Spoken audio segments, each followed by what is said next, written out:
नमस्कार। KP college और की ऑनलाइन क्लास में आपका स्वागत है।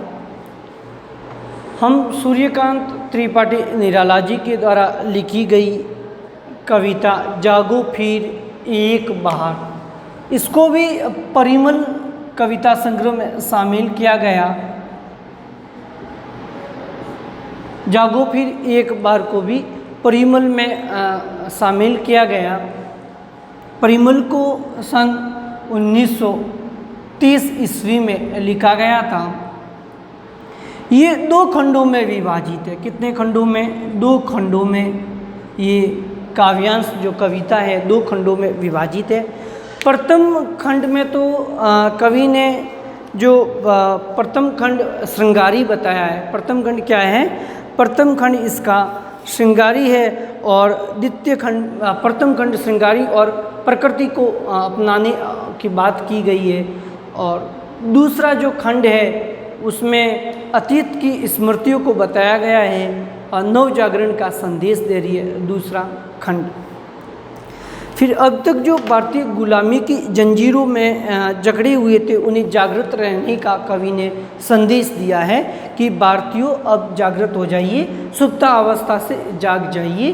तो उन्होंने जो प्रत्येक भारतीय को जागृत रहने का संदेश दिया है। जागो फिर एक बहार, प्यारे जगाते हुए आरे सब तारे तो तुम्हें, अरुण पंख तरुण किरण खड़ी खोल रही द्वार, जागो फिर एक बार। यहाँ निराला जी कह रहे हैं कि प्रत्येक भारतीय को सुप्ता अवस्था से जागृत रहने का संदेश दिया है कि हे भारतीयों, फिर से तुम जो एक बार है वह जाग जाइए, जग जाइए, कहने का सावधान हो जाइए। प्यारे जगाते हुए हारे सब तारे तुम्हें, ये जो तारे हैं ये जो सभी जो तारे हैं वो तुम्हें जगाते हुए सभी क्या हो गए हैं? हार गए हैं। अरुण पंख तरुण किरण खड़ी खोल रही द्वार, और अरुण पंख यानी लालिमा युक्त जो पंख है, लालिमा लिए हुए जो ये पंख है, तरुण किरण और ये बाल किरणें हैं जो खड़ी खोल रही द्वार, अपने पंखों को फैलाकर खोलकर वह अपने द्वार पर खड़ी है तुम्हें जगाने के लिए, खड़ी खोल रही द्वार।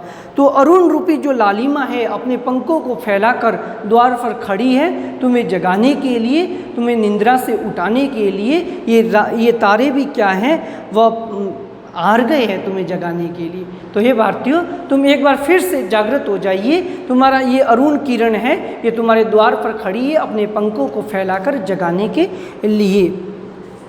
आंखें अलियों सी किस मधु की गलियों में फंसी, बंद कर पांखें पी रही है मधु मोहन, अथवा सोई कमल कारकों में बंद हो रहा गुंजार।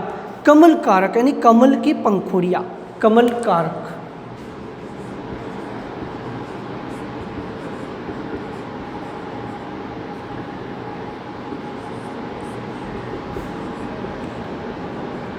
कमल की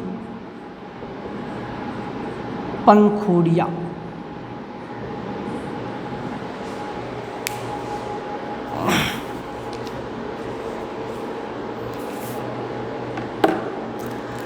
तो आंखें अलियों से यानी तुम्हारी आंखें है बवरे के समान है। अली सी, अली यानी बोहरा, अली यानी सखी।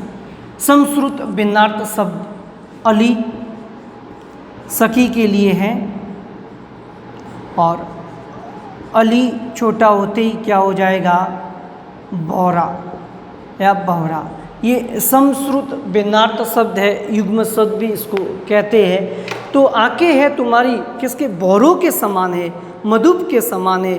किस मधुप की गलियों में फंसी, और तुम्हारी आंखें बौरों के समान है, वह मधुप के आकर्षण में क्या हो गई है? अबद्ध हो गई है, फंस गई है। बौरों के मधुप के आकर्षण में वह अबद्ध हो गई है।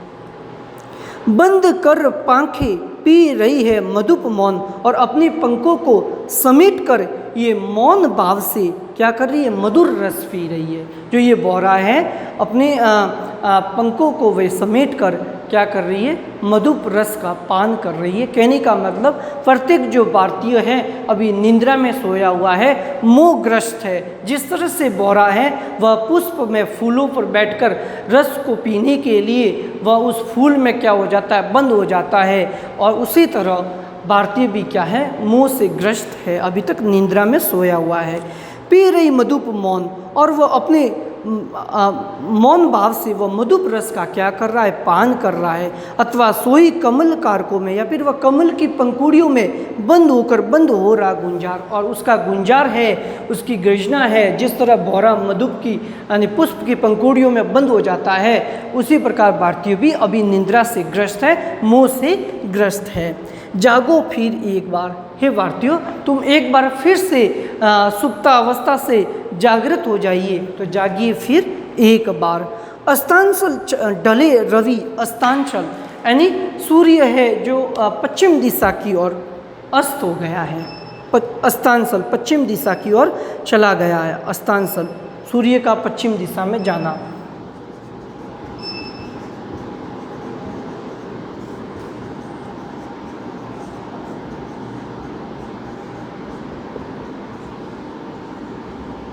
पश्चिम दिशा में अस्त होना। तो सूर्य क्या हो गया है, सूर्य भी पश्चिम दिशा में जाकर अस्त हो गया है। अस्तांचल ढले रवि, सूर्य पश्चिम दिशा में अस्त हो गया है। और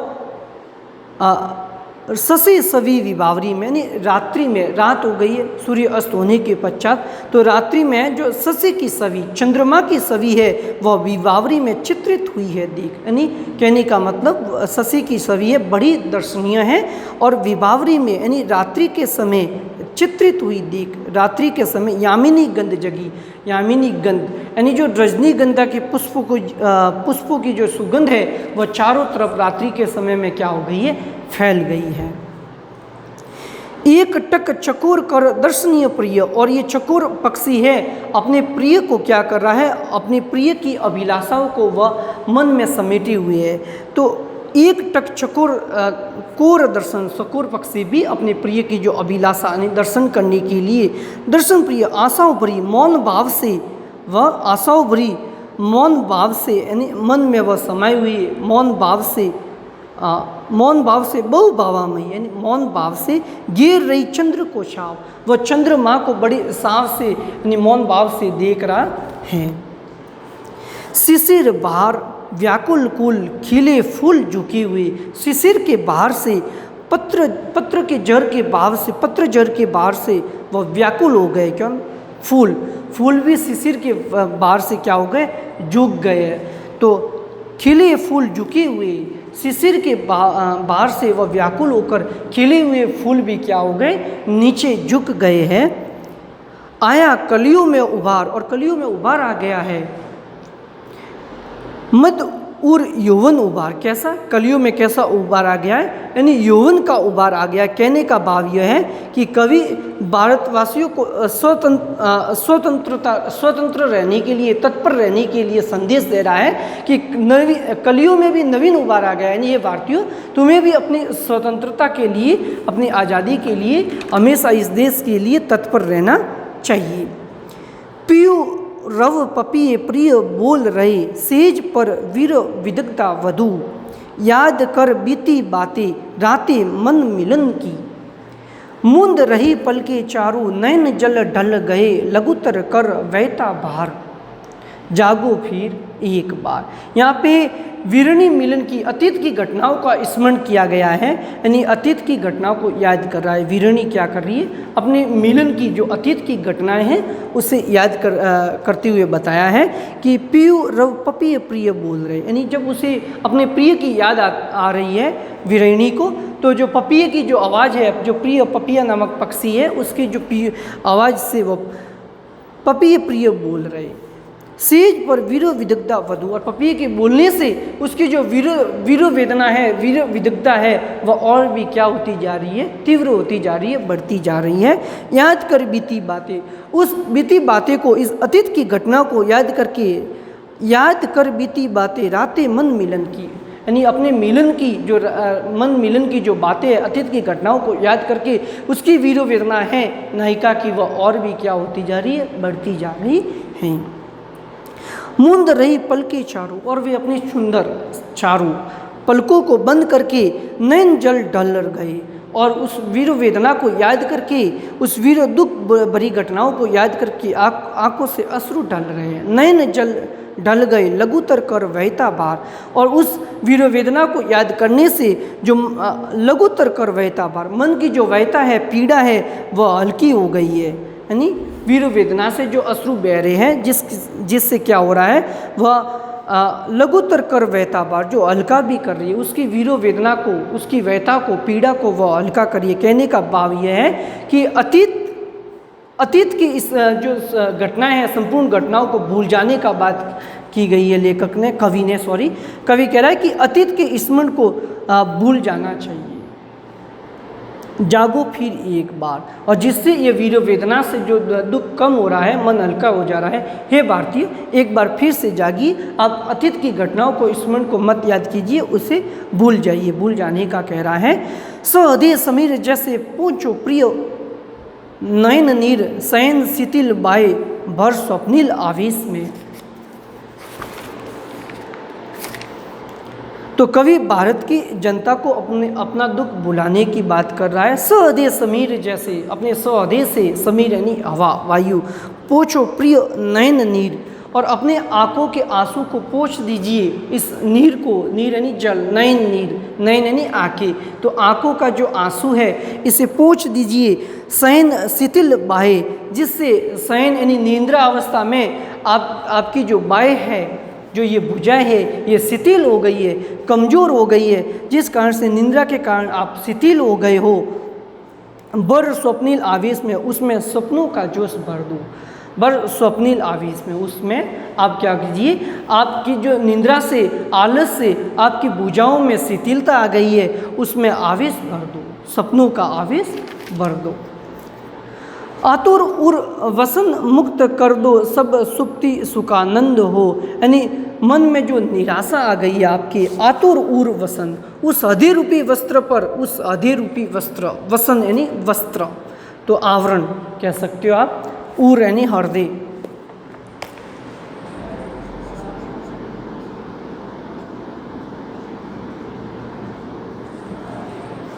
वसन वस्त्र,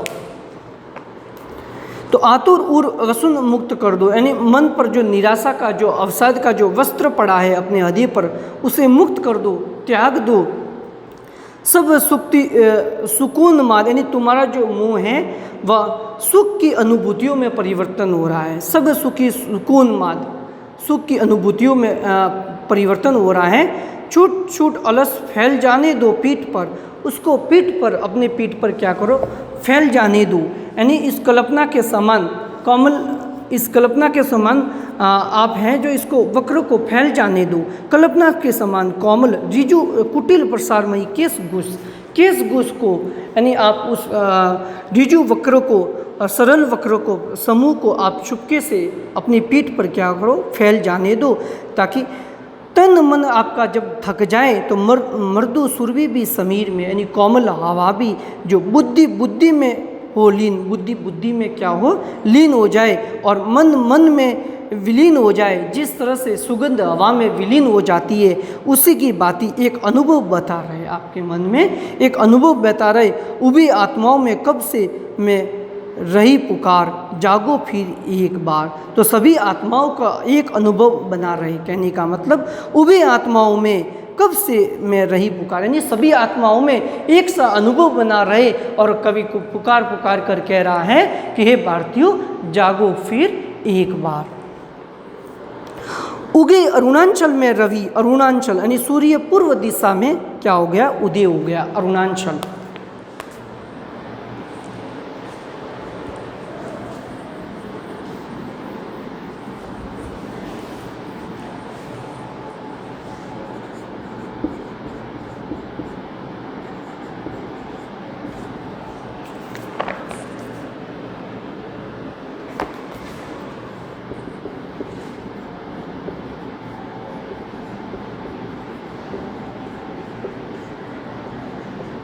सूर्य का पूर्व दिशा में उदय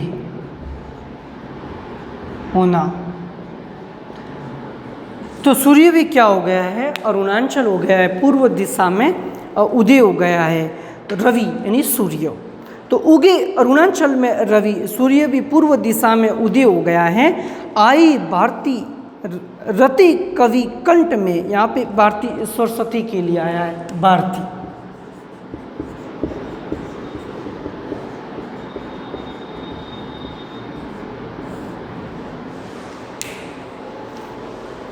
तो आई भारती रति कवि कंठ में, यानी कवि के कंठ में सरस्वती के प्रति असीम अनुराग भर गया है। तो आई भारती कवि कंठ में सरस्वती के प्रति है, जो कवि के कंठ में क्या है, सरस्वती के प्रति असीम अनुराग भर गया है और वह बह रहा है। रवि कंठ में क्षण क्षण में परिवर्तन, और वे प्रकृति के पल पल में क्या हो रहा है, परिवर्तन हो रहा है। होते रहे प्रकृति पट, और नवीन परिवर्तन हो रहा है। प्रकृति पट तो हो रहा है क्या, नवीन, इस प्रकृति में नवीन परिवर्तन हो रहा है। गया दिन, दिन चला गया, रात आ गई, गई रात, और रात भी चली गई, खुला दिन, दिन आ गया। कहने का मतलब समय चक्र है वह चल रहा है। ऐसे ही संसार के बीते दिन, पक्ष, मास, और हे भारतीयों, ऐसे ही संसार में ये दिन है, ये पक्ष है, ये मास है और ये वर्ष है। कितने हजारों वर्ष व्यतीत हो गए हो, लेकिन अभी भी तुम निंद्रा से नहीं जागे हो। तो इसलिए ये भारतीयों, जागो फिर एक बार। नेक्स्ट, इससे आगे कल हम कविता का भावार्थ पढ़ेंगे। धन्यवाद।